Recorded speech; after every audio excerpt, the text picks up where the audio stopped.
Lance Kerwin, ancienne enfant star connue pour ses rôles dans James Atkins, La petite maison dans la prairie, ou encore Les vampires de Salem, est décédée. Comme rapporté par Variety et le Hollywood Reporter, Lance Kerwin est décédé le mardi 24 janvier à l'âge de 62 ans. C'est dans un post publié sur Facebook que sa fille Savannah a annoncé la triste nouvelle.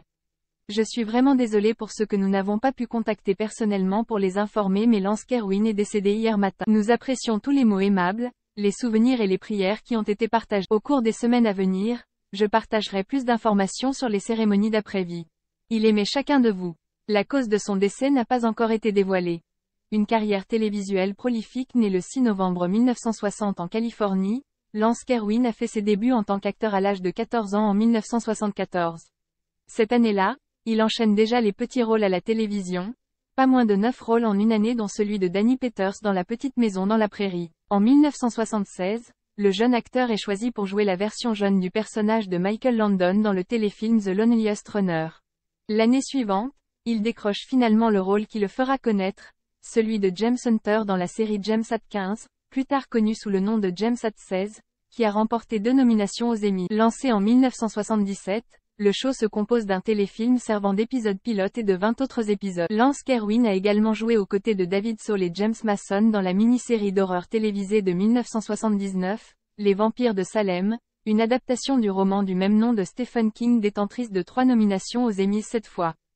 Dans une interview de 2019, l'acteur avait d'ailleurs parlé de son travail avec Toby Hooper sur ce projet. Ce dernier était, selon lui, d'un niveau supérieur à la plupart des réalisateurs avec lesquels il avait travaillé. Une scène qui était assez intéressante était la scène de la chambre où le garçon vampire, je pense que c'était Danny Glick, vient à la fenêtre en disant « Laissez-moi entrer.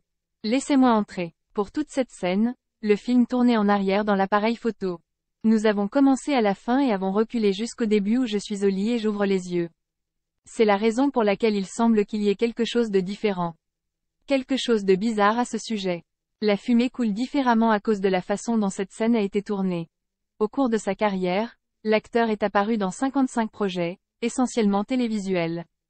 On a ainsi pu le voir dans des séries telles que Emergency, Gunsmoke, Wonder Woman, Simon et Simon, Arabesque, ou encore Les Nouvelles Aventures de Lassie.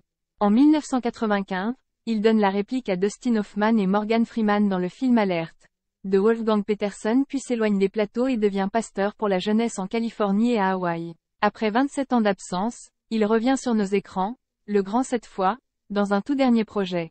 Le film indépendant The Wind et The Reckoning, 2022, de David L. Cunningham avec Henry Ian Cusick.